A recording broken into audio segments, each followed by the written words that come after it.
You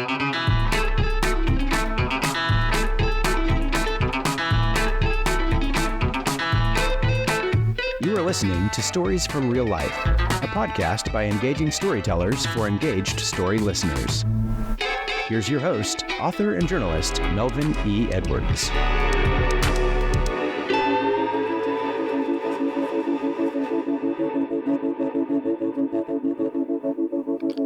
Hello, and welcome to this August 6th edition of Stories from Real Life.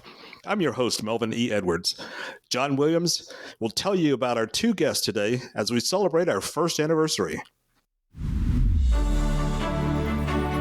Today on Stories from Real Life with host Melvin E. Edwards. It has been 1 year since we launched the first episode of this podcast, and we are celebrating by bringing back the very first two guests. Last year, they were on episodes 1 and 2. This time, they're together for episode number 60. 60 episodes, and we don't look a day over 50. It has been a fascinating year of storytelling and discovery. Let's keep the momentum going as we welcome back guests Jeff "Doc" Hubbard and Michael Freeman.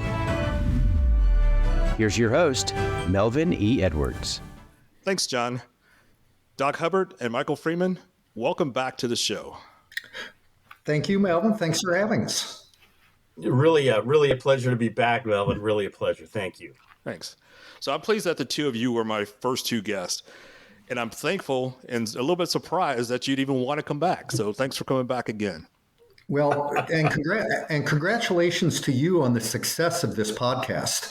Even launching it with Doc and I, you've built such a tremendous audience, and you deserve a lot of congratulations. You stole my thunder. I was going to say the same thing. Despite the first guest, it has become really quite a success, and I'm thrilled about it, Mel, and very deserving as well. It's just a marvelous podcast. Absolutely Great idea.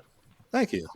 Thank you. I appreciate that. I was going to make a joke about it, but in all seriousness, you guys set a good foundation for the type of format that we would develop on this show, and it's continuing to evolve and hopefully improve. And our guests have been phenomenal, and I love doing this podcast. I love talking to people. I love so many people I've talked to in the past year. I didn't know anything about them before interviewing them.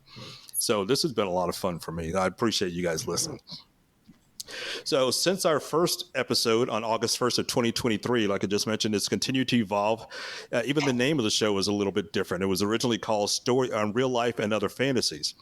But I took out the word fantasy because apparently that was confusing to perverts and gamers. So they thought it was about something. Let's get some weird Google searches. So while we're on the business side of it, I encourage everyone who hasn't already done so to subscribe to the show on Good Pods. That's GOODPODS, all one word, and check out the website at podcastreallife.com. So let's catch up on some things since we last spoke last August. Have either of you been evicted from a hotel by a former president or angered a Chicago cabbie in the past year? Neither one for me, so I'm feeling like I'm really on a roll. Yeah, I've been trying to live on the straight and narrow, and haven't angered any former presidents in the past year. So it's been a good year. It's been a good year, although in some ways it might be easier to anger former presidents, but we don't want to get into that. Yeah, very true.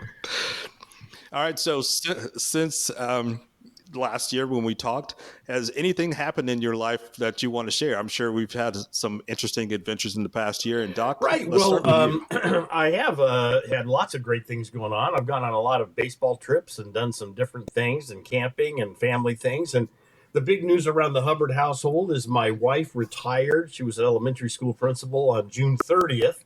And so we've spent 10 days in bliss here, a retirement bliss, and we've got a big party coming up tomorrow, and looking forward to that. But that's kind of the big news around here, and we've got some great plans for the future, and I'm very fortunate.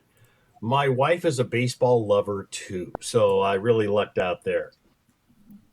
So I don't want to go too deep at this point, but I do want to hear a little bit of just sort of glazing over the Yeah, skimming so over the stories that you've done. yes, I decided to go to Cleveland of all places. I had never been there, and the Dodgers were playing the Guardians, and this is last August, and I thought, that would be really fun to go. At the last minute, I got a buddy of mine to go, and that was the same time that allegedly a hurricane, and I shouldn't probably use this word around you, Mel, but a hurricane was about to come down, descend on Southern California, of all places.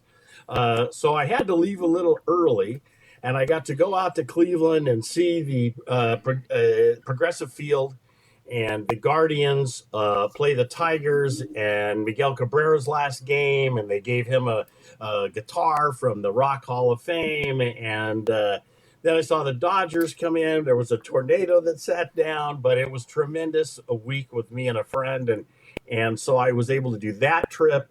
Then I had a wonderful trip this spring, which I invited you to, but because in my mind, geographically, Houston and New Orleans are fairly close. They're clearly not. But to me, I thought, well, maybe you could meet me for French Quarter Fest.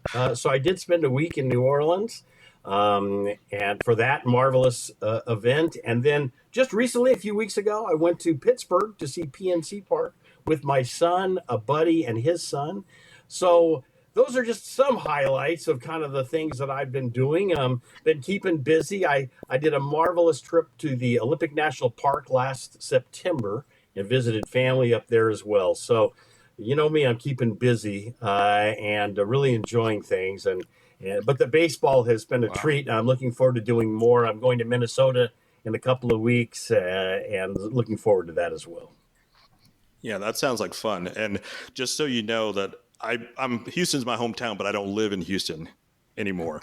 Right. So, and Texas is a huge state, so I'm roughly the same distance from Houston on the west side as New Orleans is from Houston to the east. Oh, okay. So that would have been a little bit of a drive, Yes. But who knows? Maybe someday, if I can do a little planning, I can make that happen. And you talked about PNC Park. I love that park. That's a beautiful stadium. And my son was fortunate to get to play a game there when he was 15 years old. No kidding. Wow. He played center field in PNC when he was 15 years old in an All-Star game, and that was a lot of fun. Walking in Andrew McCutcheon's footsteps.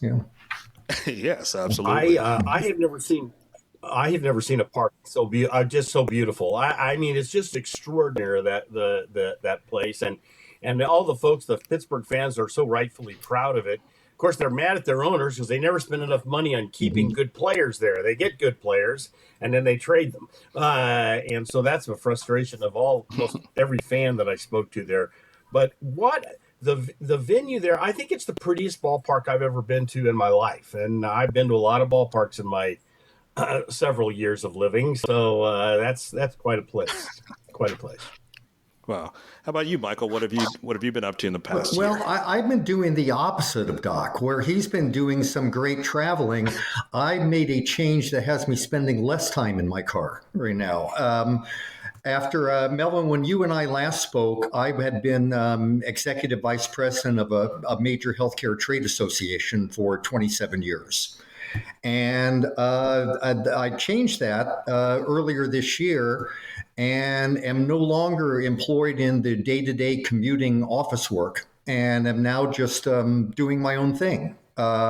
Set up a contract writing business. I'm doing work for public affairs firms, handling projects for their clients. It's been great, fun work.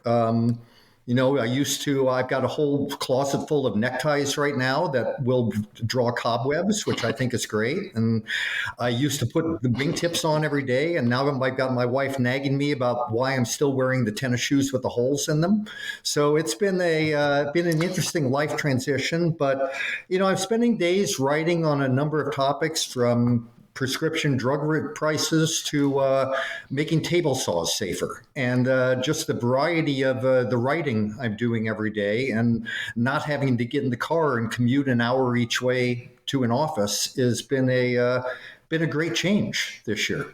I'm truly enjoying. And I'm also going out to some Twins games soon, so maybe I'll cross paths with you at Target Field. That would be great. That would be great. Let's. I'll let you know when I'm going to be there when we're done here.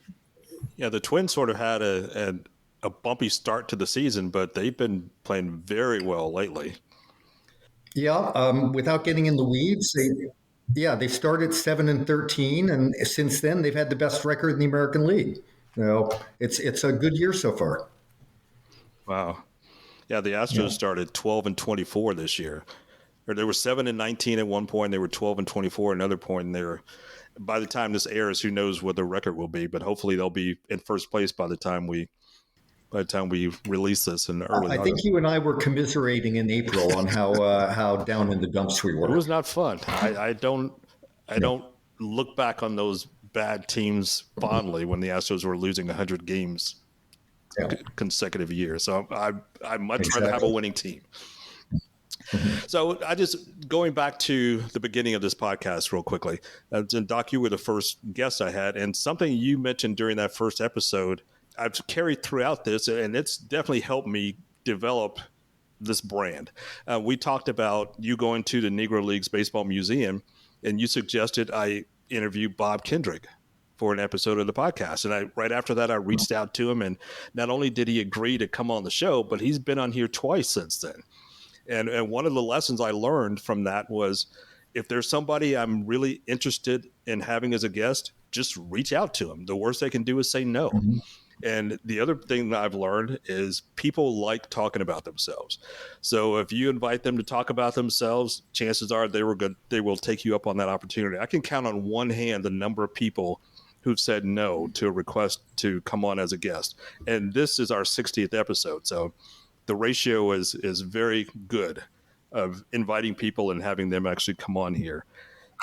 Well, you've had people with some fascinating stories to tell. And I think giving them a platform to tell those stories has been a valuable experience for your listeners. And definitely for me. I had a college professor. Go ahead, Doc. I had a college professor tell me once, I was a drama student, and he said, Jeff, all we have to offer the world is our humanity. And what I think is so wonderful about your podcast, Melvin, is that that's what you allow people to do, to share their humanity. And I just think that's why it's so successful and why it will continue to be so. It's really well done. Thank you. I appreciate that. All right. Yeah, that's true. Thanks. So it's kind of funny because when I started the podcast, until just a few weeks before I actually launched the first episode, I hadn't listened to any podcast. And I decided I would do a podcast, so I needed to find out what a podcast involved and try to get some kind of an idea for the format I wanted. And I didn't really see or hear anything that really captured my attention. And I consider myself a storyteller and a writer. And I thought, how can I do that in an audio form? And I think the best way is to just ask good questions and allow people to tell their own stories. Mm-hmm. And that's something that I really have enjoyed about this format. And like you said, Michael, I've had some fascinating guests. And again, most of them I didn't know ahead of time. And I've just been blown away by some of the stories they've been willing to share. And hopefully that'll continue throughout future episodes. So is there a big idea that either one of you have had that you have not followed through on that you wish you had or that you might do sometime in the future? Well, I'll go ahead and go. I had planned, believe it or not, at one point in my life to walk the Pacific Crest Trail. That was when I was a young man. I really wanted to do that. Of course, then, you have a family and you realize that maybe being gone 6 months hiking a trail might not necessarily fit in with, a job and with your family, et cetera. So, but that idea of traveling long distances and doing a lot of fun things over a long period of time, as you know, our first time we talked, I had done a month-long trip on a train. So I enjoy doing those kinds of things, but to answer your question, I think, that's the biggest idea I've ever had. And now I've clearly gotten too out of shape and too old to walk the Pacific Crest Trail, but I can do parts of it. And I still do a lot of hikes. I do a lot of camping. So I still do those kinds of things. But that big idea, that really big idea of walking the Pacific Crest Trail, probably isn't going to happen in this lifetime. Of course, another idea is to hit all the ballparks, and I think that one is within distance. I think that is something that I can probably accomplish, especially since my wife likes baseball. She's retired too, and so I think that's another big idea that we've talked about that I think may be doable. Yeah, I share that one. I would love to hit all the ballparks. I've hit quite a few, but still quite a number to get to. I think for me, the big idea would be, well, the 12-year-old me would have said the big idea was to play second base for the Twins, but I couldn't hit a fastball at that age, and it didn't get better with time. So the adult me, I most of the writing I do is very short form, op-eds, blog posts, 500-word pieces, and I dream at night of different novel ideas that I would love to do. My big idea that's never come close to being done is to write a novel. I had one all fleshed out in my mind about a serial killer who targeted radio DJs that would have been called Dead Air. But once I came up with that title, I realized maybe it's better I don't go into that business. But I think the writing that great American novel, lots of people have that dream, and I'm one of them. But it's one I have not followed up on. Well, in a recent episode, I had a horror novelist as a guest, and I don't know, maybe you can pitch that idea to him, and he can take you up, or you can co-write it. Yeah. All right. So, is there a famous person that you wish you could meet? Michael, let's start with you this time. Well, I mean, along that same vein, I mean, I'm usually not that impressed with famous people. I've had a chance to write for a bunch of them, and they put on their pants the same way we do, except they're just much more expensive pants. But I think along the same lines of what I was just saying, I would love to meet Stephen King one day, not just for the quality of the horror novels, which I love, but just learning how someone can be that prolific over time. I read a story, an interview he did once, where he's got several manuscripts that he's never published, just stuck in a desk drawer. And it's incomprehensible to me. You could spend months writing something and never show it to someone or have it published. When I finish a piece, I'm getting it out in the email as quickly as possible. So it's that kind of prolific ability would be something that would fascinate me to learn more about. How about you, Doc? Well, I was lucky because I kind of did get to do that several years ago. It's kind of a long story, but a friend of mine was singing at a restaurant and became friends with Sandy Scully. Sandy Scully was Vin Scully's wife, and Vin showed up, and he said, "Why don't you come over and meet Vin?" And of course, Vin Scully, being who he was, insisted that I sit down and join him and his family for dinner at the restaurant. And so I spent about an hour and a half with Vin Scully and his family. And it was one of the most peak experience in my life because growing up, he was I call him my surrogate father, in a sense, here in Southern California. And my dad didn't mind. And he said, right, if I can't teach you lessons, listen to Vince. And so that for me was, I think, there isn't anybody I'd really rather meet than Scully. So I got to talk to him about the greatest players he's ever seen and ask him some questions. And that was fantastic. Currently living, maybe, I guess, Bob Dylan, probably some musician, I would think. I would have to probably put my mind to it. I really enjoy music, as you know, and I know you do too, Melvin. And so probably that. But for me, that meeting, that dinner that I had with Scully was really a highlight of my life. Yeah, I think that's really interesting. So I think when you're a kid growing up listening to your favorite team on the radio every night, is that radio play-by-play person becomes kind of a big figure in your life because they're in your ear every night. For me, that was Herb Carneal of the Minnesota Twins every night when I was growing up. And for you, Vin Scully. And I think to be able to sit down with him at dinner would have been just a fascinating experience. I actually met Vince Scully once. I was 21 years old, and I had an internship with the Astros, and the Dodgers were in town, and the Astros. Well, it wasn't actually the Astros. It was in the Astrodome. They were filming after the game some scenes from an upcoming movie, which was probably one of the worst movies of all time. It was called Night Game. And the premise just didn't make any sense at all. So it was supposed to be the Astros playing, and there was a player who had been waived by the Astros at some point. He was a pitcher, and he had an accident and he lost his hand. And so he was replaced with a hook, like Captain Hook. And the pitcher who replaced him on the roster, every time this pitcher won a home game in Houston, somebody was murdered in Galveston.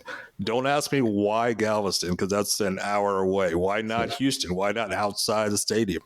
This movie actually got made. It did. It was released in either late '88 or early '89. Wow. It was awful.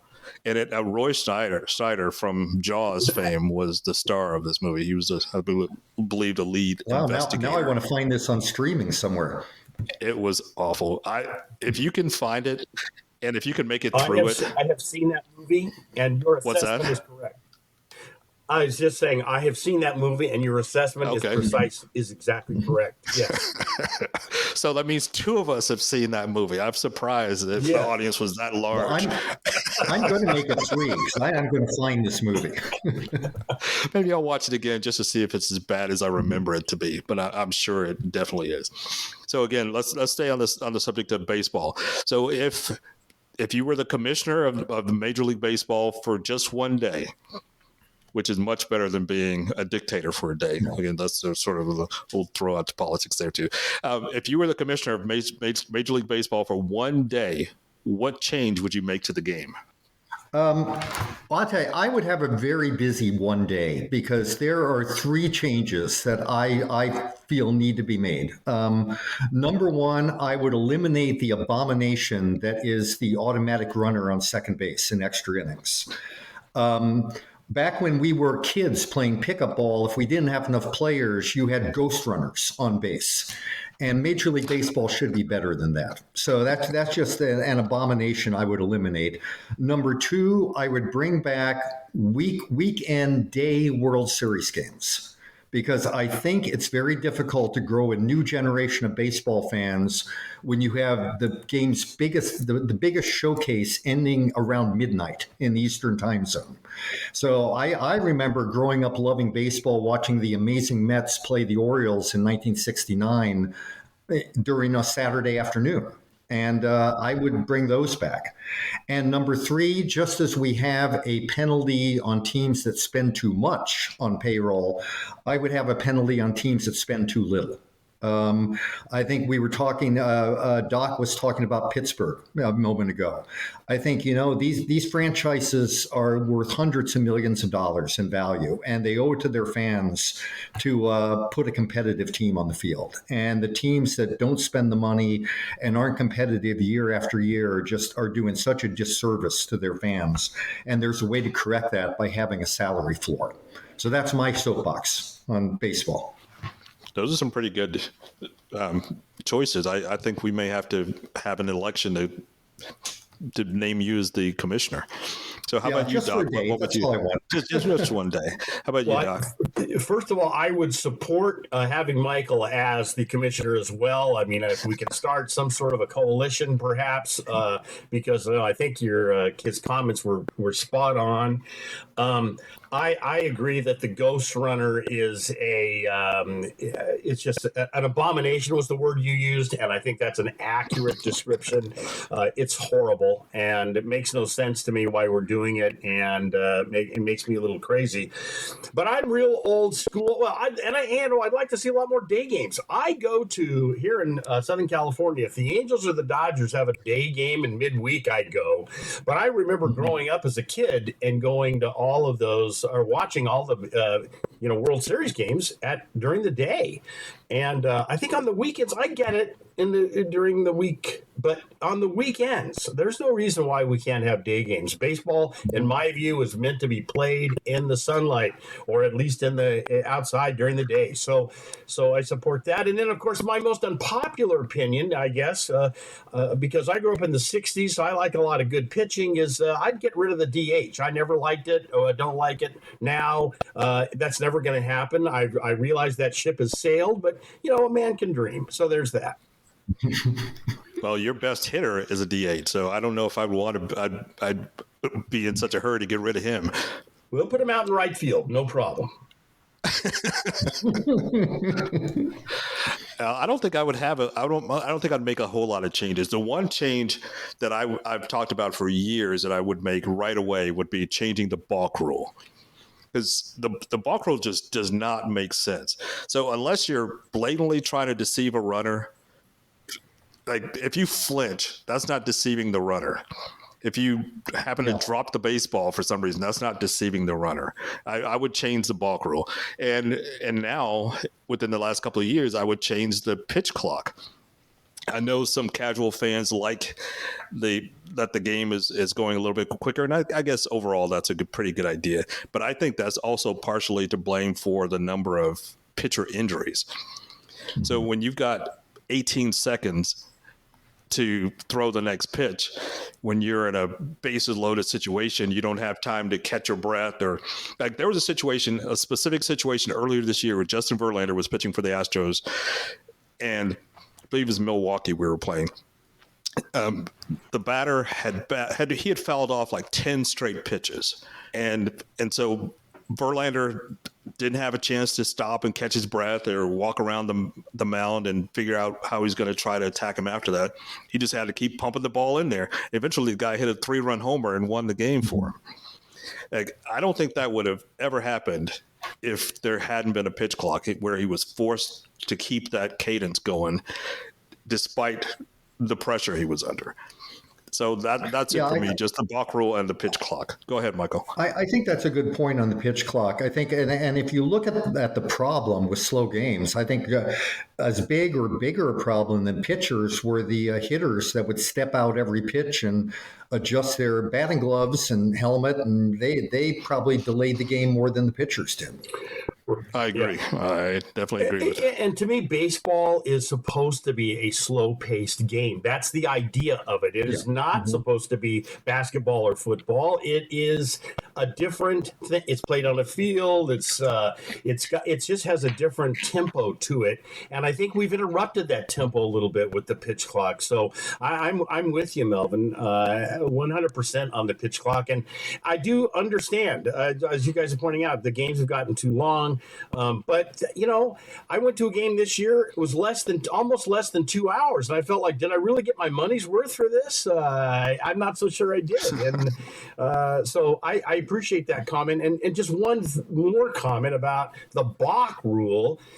3 nights ago, my wife and I were at Angel Stadium over here, and the pitcher is a rookie. Davis Daniels is his name. This kid, he is spikes catching the mound. And so he's got runners on first and third, and he starts to literally fall down. And he panics, and he thinks, I better make it a pitch or they're going to call a balk. Well, of course, the pitch didn't do anything, and they did indeed call it a balk. And he certainly was not trying to fool anybody with that. In fact, it was probably horribly embarrassing, if anything. So you're exactly right on the balk as well. And, I tried to explain the rule to casual fans also, and they still don't understand it after you explain it to them because it doesn't make sense at a lot of levels. It does not make sense. It's purely subjective in most situations. All right, so for the next question, we just talked about being the Major League Baseball commissioner. This office is important, but not as important as the baseball commissioner. So if you were the president for a day, what executive order would you sign? Doc, you want to go first? Yeah, I'll start. Sure. There's a lot of things, again, I'd like to do. It'd be a lot of executive orders. But I guess the one thing that pops into my mind immediately is I think that every human being in our country, with all of the things that we have here, should have access to health care, quality health care. And I would make some executive order to make sure that every single human being, including these homeless folks we see out here in all of our cities, had access to a doctor and some good health care. I think it would improve us as a whole. And I think that's a shame that we don't have that in our country. So I guess I'd go with universal health care. Well, I think my first executive order would be just a more personal peeve one. I would enact criminal penalties for the people who get to the front of the counter at fast food restaurants and only then start looking at the menu board to start pondering what they're going to order. Maybe not a felony, but at least a misdemeanor for them. More seriously, and I think that's somewhat along the lines of what Doc was talking about. I don't think we talk enough in this country about the level of poverty we have in a country that is the most prosperous in the world. And it's a real problem that we have so many people living in economic despair in a country that has so much. So I think my executive order, and I don't know how specifically it would be done, but it would be to put a number of things in motion to make eradicating poverty in this country a number one priority, because I think it has not been talked about. And I was, when I was a Republican, I was a Jack Kemp Republican, and he was someone who talked a lot about how to use the private sector and use capitalism to pull people out of poverty. And I would like to see us get back to that as a priority. Yeah, I think that's where Jack Kemp and Robert F. Kennedy were a lot alike. Mm-hmm. Senior, Robert Kennedy Senior. Right. Not senior. Yes. Thanks for clarifying. Yeah. No, I think that's, you remember when LBJ was president. Maybe Melvin's too young. Maybe, I don't know about either one of you guys. But I was a kid. We had something called the War on Poverty. And now it seems like we have a war on poor people. It seems like it's changed completely to some extent. And so I love the notion of trying to have another war on poverty. I think that was a brilliant idea, and it's been a long time since that was something that seemed to be an important priority like a good idea for a country, As for me, our government. It's a tough question, because I'm fundamentally opposed to executive orders. I think that should usually go through the legislative process.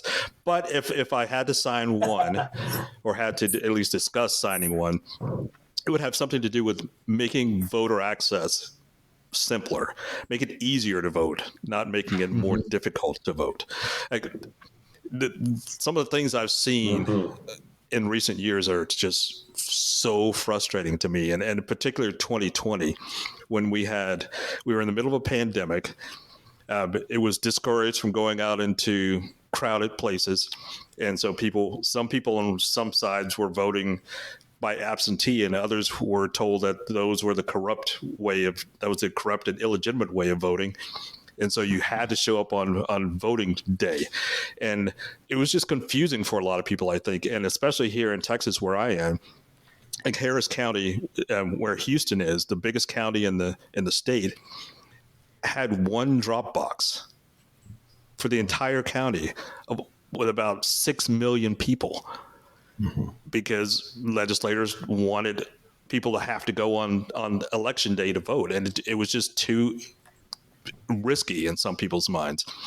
And so that would be the only executive order I would consider signing, at least, unless I put more thought into it. I'm sure I would probably think of some more. But it would just make voter accessibility uniform across the board. All right, so let's go to the next question. If you could visit any place in the world, would it be a sports site or historical site? Well, when my three daughters were young, we used to use our vacation time every year to tour historical sites across the country. We tried to make all of our vacations at least partially educational. So we would drive around the country and take different routes each year and see a lot of history and take them to a lot of the presidential museums. And so I'd probably now turn to a sports site going on my own. And I'm almost ashamed to admit that as big a baseball fan as I am, that I've never been to Cooperstown. So that would definitely be high on my list right now. Would be to get to Cooperstown and just spend a day more than a day enveloped in the history of the greatest game.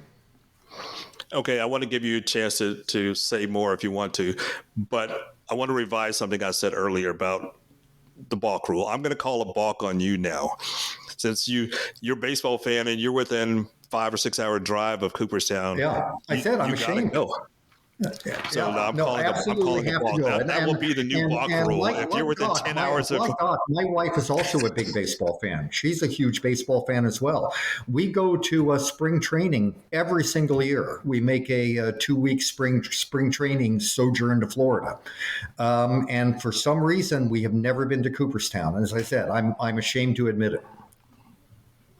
All right, Doc, what do you say to that before you get to your own site? Do you have any shame you want to heap on him? Yeah, well, it was a lifelong dream of mine to go to, and so I went during this trip. That when I first originally talked with Melvin about on my train trip across the country, I can't wait to return. And in fact, interestingly enough, one of the things Melvin and I talk about all the time is one of these days we got to meet at Cooperstown. So maybe this is the motivation for all three of us. Maybe we have a big group meeting at Cooperstown. That would be fun. We don't have to even do a podcast. We can just hang out. It'll be fun. So it's really quite a place. I love Cooperstown. As I mentioned to you in that first episode, I've been 8 times, and wow. I would probably go, if I lived within 2 hours of Cooperstown, I'd probably go once a year at least. But not on induction weekend, because that's crazy. I've only been induction weekend once. And that was in 2017 when Jeff Bagwell and Pudge Rodriguez and John Sherholtz and a couple of others were inducted. Mm-hmm. And the town is so tiny. I don't even know if it legally qualifies as a town. It's like a hamlet. And there's just the parking is crazy. People will charge you $50 to park in their personal driveway at their house because there's just no public parking. So I would go on a weekend other than induction weekend, but I would probably have gone every year if I lived even closer. So maybe one day the three of us can meet up there or get a small it's on group. my must list. Yeah. Okay, your bucket list. Okay, Doc, let's go to you. Where would you go to a sporting site or historic site? So I think at this point I'd probably go to a historic site. My family growing up, I had uncles, 3 of them who flew. One flew B-24, the other to B-17s in World War II. And so I have grown up with World War II history as part of my life and become a bit of a buff myself, certainly an interested person. And I think being able to go to Normandy for me would be an extraordinary experience. And my wife and I are talking about maybe doing that next year too. I also am a little bit of a Civil War history fan, buff, and I've never been to Gettysburg. So I think those 2 places for me in particular would be quite interesting to go to. But if I had to pick one, I think it would be what we did there in Europe was pretty extraordinary, and I'd like to get out there to Normandy. Yeah, I'm not sure if I had to pick one. I'm not sure which one I would do. I love both. Historical sites, especially when they're related to my family's history, my ancestry, tend to be a little, certainly not uplifting. It tends to, it's very emotional. Right. So if I were going to go on a vacation, I don't think I would necessarily want that. And I love going to baseball games. Even when my team loses, it's an enjoyable experience. So I think if it's a vacation type of a situation, I think I would probably go to a sporting event. Although I don't know which stadium. maybe that's part of it. I'd go to all the stadiums. Somebody, if there's like a Discovery Channel documentary crew following me around and they're paying for the trip, we'll go to all the stadiums in one season. That would be fun. That would be a lot of fun. Mm-hmm.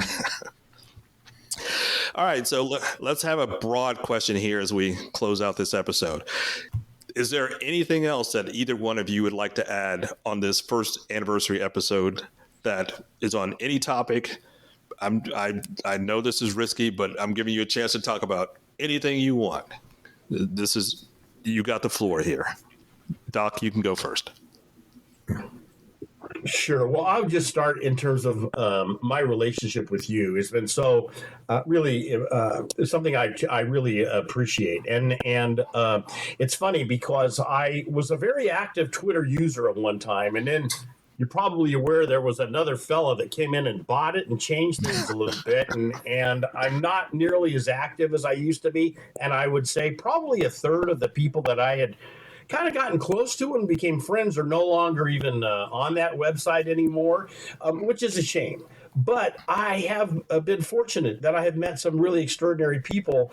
And you're really one at the very top of the list. I mean, we have so much in common in terms of our love for baseball, Cooperstown, music, the blues. And so, I would simply make that comment that, sometimes social media is just a mess and it's mean, and I understand it and I get it. But if you really dig, sometimes you can make really great friendships, maybe even for a lifetime there. And I think I've done that, and I feel grateful to know you. So I would simply just say that, Melvin. It's really been a pleasure, and I'm honored you asked me to come on your podcast. I really am. I very much appreciate it. I hope that I do it just a little, give it a little bit of oomph, because it deserves so much, so much notoriety. It really is an extraordinary podcast, and I've enjoyed listening to other people who are far more interesting than I. So I thank you for having me. Well, thank you for being back.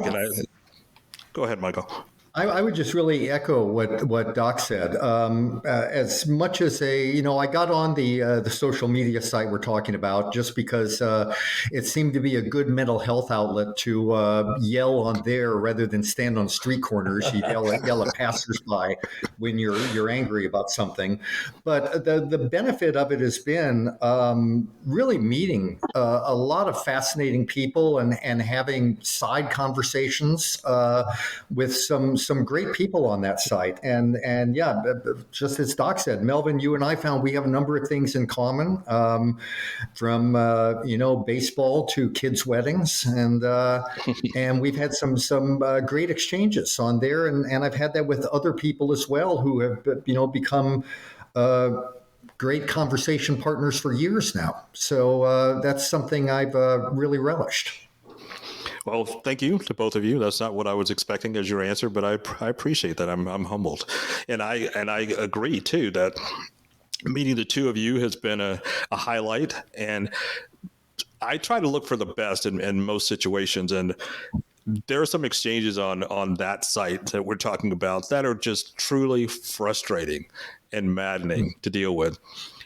But there are so many that are uplifting and encouraging, and I've met quite a few people from there in real life.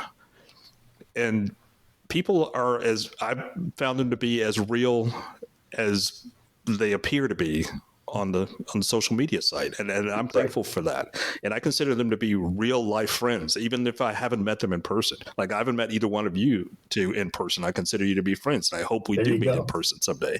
Well, and Cooperstown would probably be the best. And Cooperstown, that would be the best place.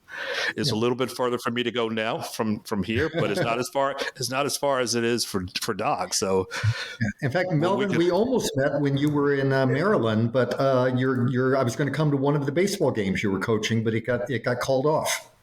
Yes, or you had a sick dog, I think, at least one of the times, and you couldn't make it. But we came this close to meeting.